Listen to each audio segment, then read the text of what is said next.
know which one of these I like the best. Oh, well, hello, Shiny Crafty People. It's Tim Totten here, and welcome back to the channel. Today, I want to show you how to make a 9-patch quilt block, out of just 2 pieces of fabric without any crazy measurements. Just you need to measure the first 2 items and then measure your last square. It's unbelievably amazing the way it works, and it creates this sort of square within a square, which is really useful for a lot of different kind of basic quilts you can make and other things. And normally you'd have to have 9 pieces. 1, 2, 3, 4, 5, 6, 7, 8, 9. And then 8 of those would be the same color, and the last one would be the center color. And you'd have to piece these 3 together, and then these 3 together, and you have to measure all of them differently.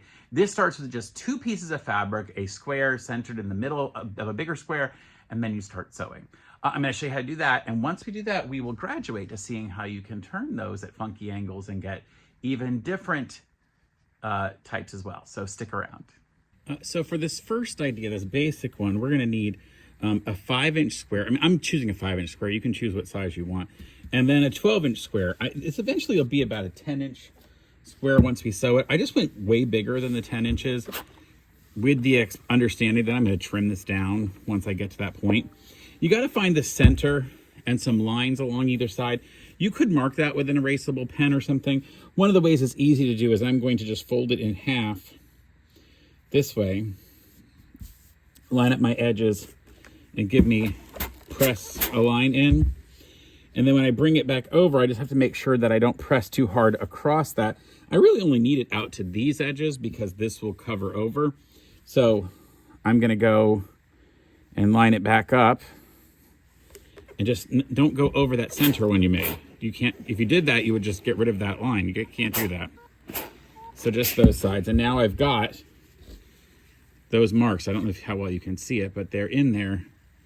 I'm gonna do the same thing with the smaller one and doing the exact same way, meaning fold it right sides together, because then they'll nest into each other. So the folds will be in the same direction. And this one's a little harder to do because it's a smaller amount, so you want to really make sure you don't hit that center one.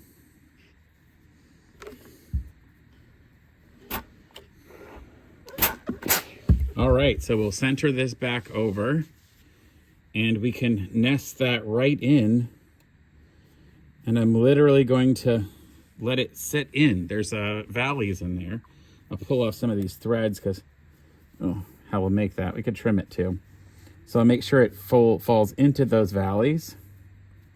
And now you take your pins. You can't use clips for this, unfortunately. And I want to pin it on the inside because I'm going to be folding these edges over. So I can't pin it there. I've got to pin it more inside here. And if, like me, you have a surface that is fabric, then you got to be careful you don't pin through that fabric.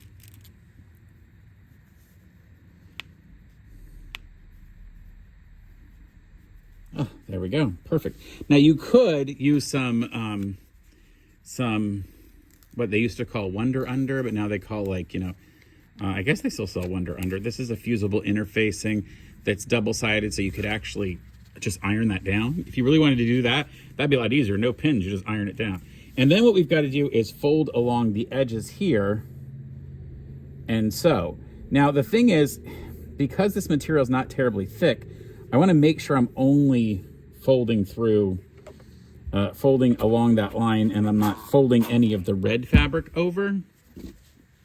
So if you look at it, now I want to go make sure it only folded over this fabric, which it did. I'll do the same thing on this side. When I go in there, make sure only folds over that fabric. I can look at it. Did a pretty good job of that. So I can go sew those first and then come back and I'll fold the other sides. So let's put that in. We'll come down, sew down each side. All right, so here at the machine, I'm gonna go ahead and take that's been folded over and just stitch a 1/4 inch seam allowance all the way down this, each side.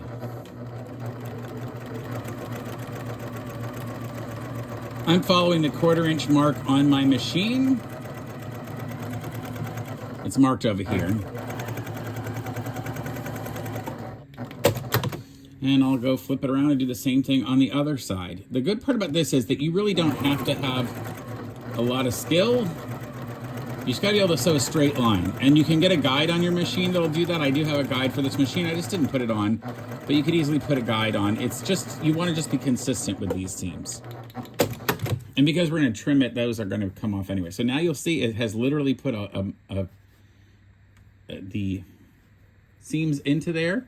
Looks like we pieced it together. I'm gonna go ahead and take these pins out though, because I don't want them in there at all. And then I'm gonna go back to the iron and fold these over. So let me go do that. I wanna show you exactly how to do it. All right, so what I'm gonna do is I will set the seam, and that's because I'm gonna go ahead and press that first, and then I wanna press it away from the center part. So I'll put my iron down and just push that out. And what that's gonna do is it's gonna set the seam away from the center. You'll see on this side, it puts the seam away from the center. Now, normally I would go toward the darker fabric. I'd want that seam to go underneath and toward the darker fabric. But in my mind, this is a lot of bulk already. There's 2 layers of fabric here, so I want to put more of that out. Same thing on this side. I'll go through and set this seam.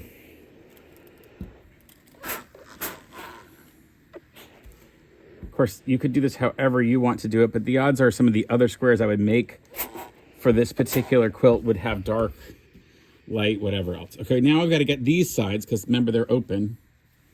So I've got to get those down, and the way to do that is the same way I did the other, to fold it. Now I want to show you a secret you could do. This is actually fun. If you're worried about getting that to fold properly, you could put your piece on it and fold over like that. That would get you the right measurement. Or you could use a piece of cardstock or thin cardboard would also do that. And so that when you open it back up, it only folded right along that line. Let me do it again. I'll show you a different angle. I'm going to put this here, put this over to fold it properly, remove that so I feel good about it,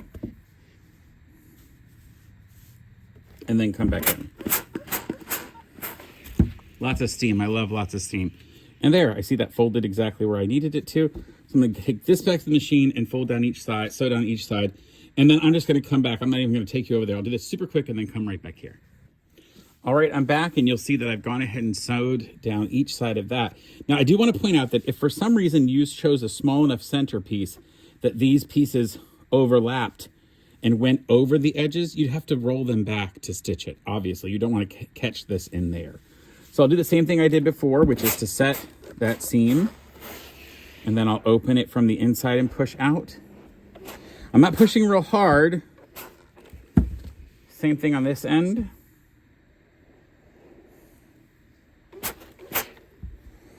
And that's now given us this great square piece. Now I'm going to actually show you how to use a cutting mat. I'm going to use a rotating cutting mat that I have. I'll put a link in the description below for you can see where I got this. I love it. It's something I finally spent money on. And I'm going to cut this into a square. Let me get my square template and I'll be right back. Now, I love a long ruler like this, but I got to tell you, if you're going to do many things quilt squares, you need some squares to square things up. These are squares. This happens to be a 9.5 inch square, and this one is a 6 inch square. And you can see if we put that in, it's going to be kind of crazy. The 9.5 inch is a good size, and you can use the square if you want, or you can say, no, I'm not going to do that. I want to use something bigger. And I think I have a bigger square. There was a bigger square in this mix. I got to find it. Hold on. Well, this one's actually from a different company. This is called Arteza, and this is OmniGrip by OmniGrid. This one's a 10.5 inch square. So you'll see it starts down at 1 here, goes all the way to 10, and then has an extra 1/2 inch ruler down there. So I'm going to use, but it does have the center right in the middle of the 10 inch. And I like a 10 inch block, so I'm going to keep that. The great part you can do with this type of a square, especially if you're going to center this right in the middle, is you can line this up with these lines going right through the corners of these parts, and then it will clearly show us how to line this up and get a proper cut. So what I'm going to do is I'm going to set this. I don't know where the center is, and I don't want to have to go back and fold this. I could do it. I could fold it and iron it and find the center. I'm just going to use these lines to give me the center. So I'll put those 4 lines on there so that they all go through at the exact same point. And if they do that, I'm going to find that I can cut this out now to make a 10-inch square. Now you'll notice that on these sides, we don't quite get a full 10-inch square.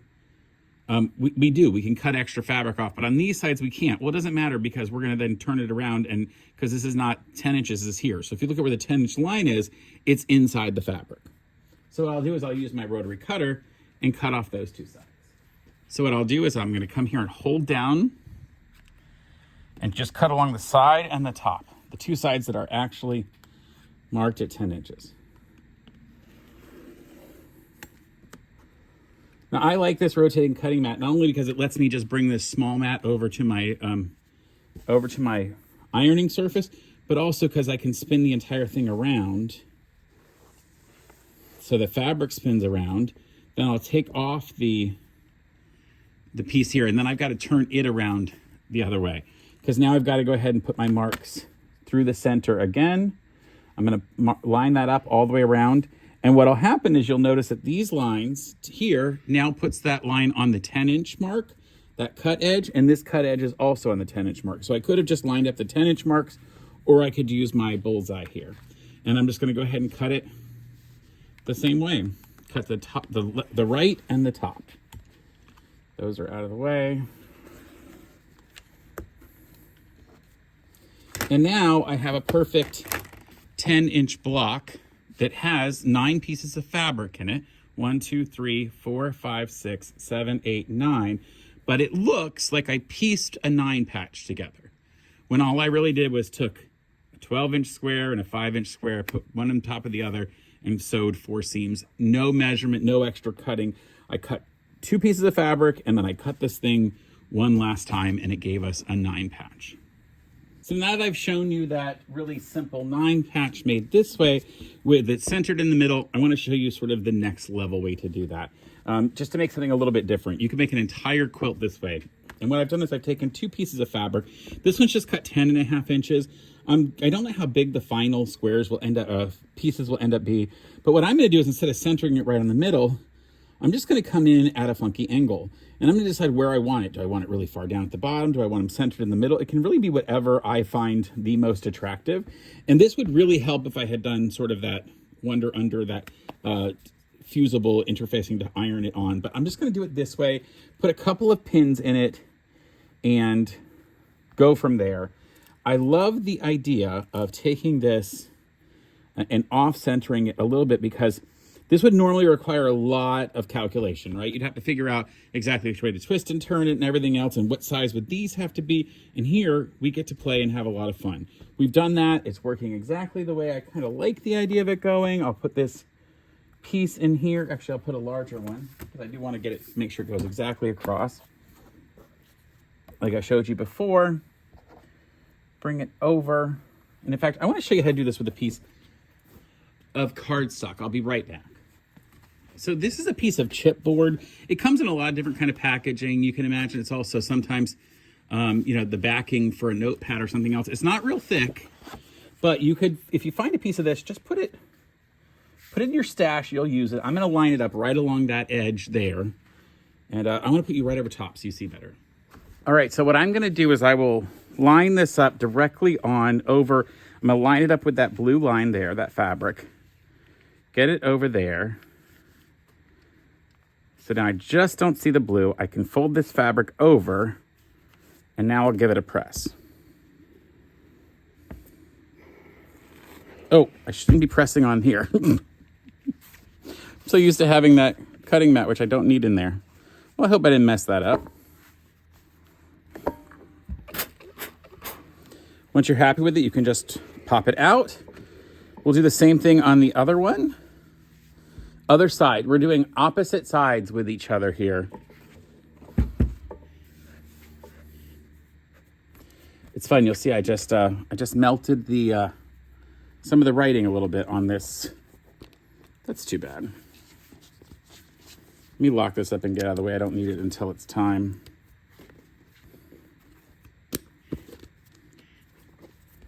Okay, that's out of the way. Line it up along the blue. Get it into place. Make sure we're off both sides, right? So really, this has become so easy to do Now, the only thing is I have to sew these two edges before I try to fold the other ones, obviously. So we'll take these to the sewing machine, and why don't you come along with me? So here at the sewing machine, I'm just going to put these into the machine using my 1/4 inch seam allowance, or a bigger seam allowance if you need it. It's up to you. Remember, I'm going to trim this down to a much smaller square when we're done, so I'm really not as worried about, I could use a bigger seam allowance if I needed to. If you felt more comfortable with a bigger seam allowance, you should use it. Just going to keep going all the way off the end. So you'll notice I went all the way off the end there, and that's because when this opens, you'll see we're going to lose quite a bit of that material. Back through here, just go the same thing on the other side. This is going to be quite forgiving, this particular version, because we're really not going to choose the final size of our quilt square until the end. So this actually would benefit you to go ahead and make quite a few different ways of doing it. Play around with it, try a couple and see what you think. All right, we'll go back to the sewing machine. Wait a second, I meant to say we'll go back to the iron. All right, here at the iron, we're ready. I'm going to go ahead and take these pins out. We're doing the exact same thing we did with the other version, which is we're going to leave these flat, set the seam by pressing that, and then, so the seam has been set, and then I'll reach in and push over. Right, that one's done. Again, press the seam, and then I will push over. Now we can already see that when we finally go to cut this, we're going to have to cut off at least here and here. We're shrinking that in. So I'm going to go ahead and iron this again by doing the same thing. Putting my material here, putting it to the edge of that blue, and folding over. I can get it nice and tight with this chipboard, which I kind of like. And pull the chipboard out and just give it a little extra press. Same thing, we're going to leave it there. Put the chipboard in again all the way to the edge of that. You could actually assembly line quite a few of these. I like the chipboard because it's going to make sure we have a straight line all the way across. It's not so obvious when you're doing that this way as it was with the other way. Just make sure all of your seams you already put in continue to stay flat the way they were originally put in. You might notice I love a lot of steam. Okay, I'll go sew these at the sewing machine, and then I'll come back right here rather than move the camera around and everything. So that literally worked the same way that the last two sides did. I sewed down there.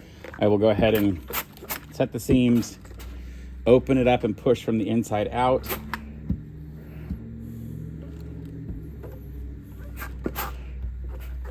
I love a lot of steam. I'm going to make sure I really steam it down well. Okay, and now what we've ended up with is this shape that, as you'll notice, kind of jogs out. Well, that's fine because we just need to figure out where we're going to set it. I'm going to use my rotating cutting mat. I'll go ahead and unlock it so it'll rotate. I'll put that rotating cutting mat here. Place this down, and then I can use my square. I'm going to pick this 9.5 inch square just to see, would it work? No, not really. So then I have to decide, do I care where the center of this is? Is that important to me? And what I think I might more likely do is to see how much room I want to put off of each of these pieces. So if I go and measure it, I'm going to put my piece there. There's not quite a full inch coming from here to here on any of these sides. Just looking at it with my ruler, there's really not an inch coming off there. So I'm thinking 3/4 of an inch makes the most sense. So I can come in and put 3/4 of an inch at that mark. I can put 3/4 of an inch at this mark. And I think that's probably the best strategy.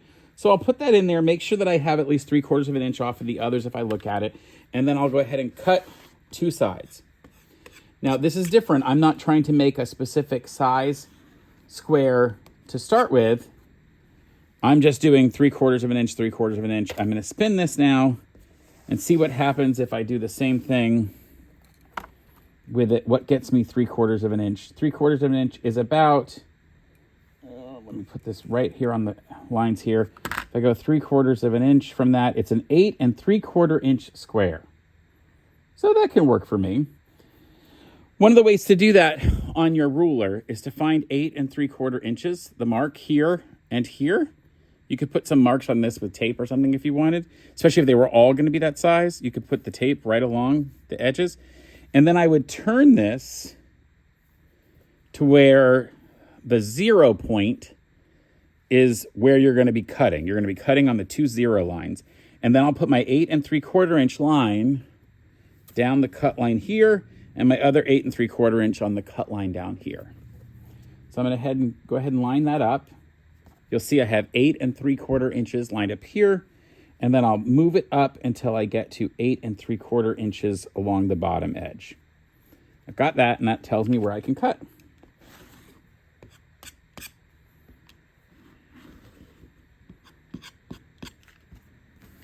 And viola, I have a unusual square in the center. Now, had I started with a larger outside square or a smaller inside square, this would be more in the center. But you can see how difficult it would have been to piece all this together if I just had to go do all these measurements. And here I've just done it with 2 squares.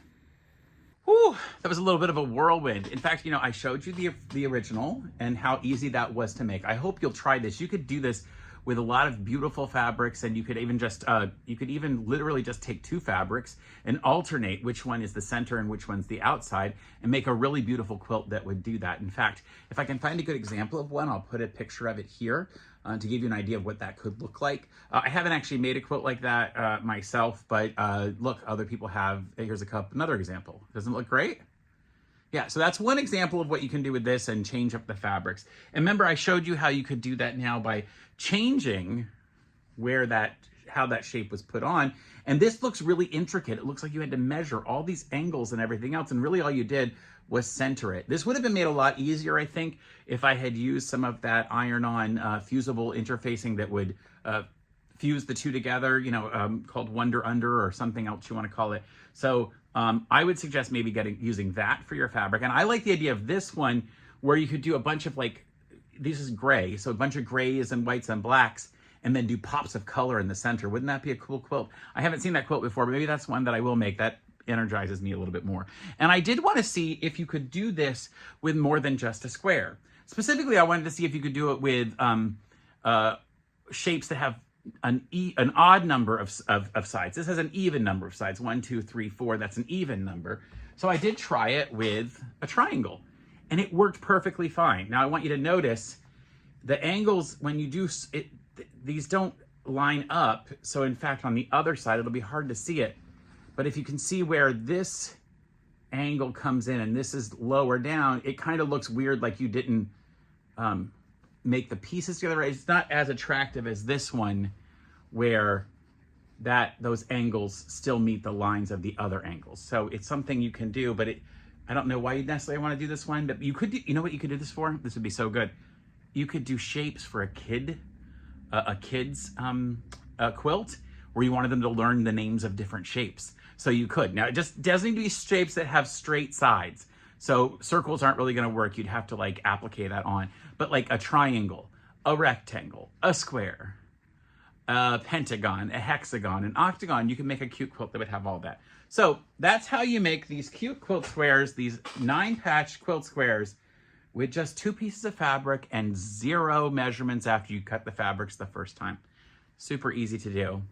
Well, thank you for joining me on this video. I hope you're enjoying everything on my channel.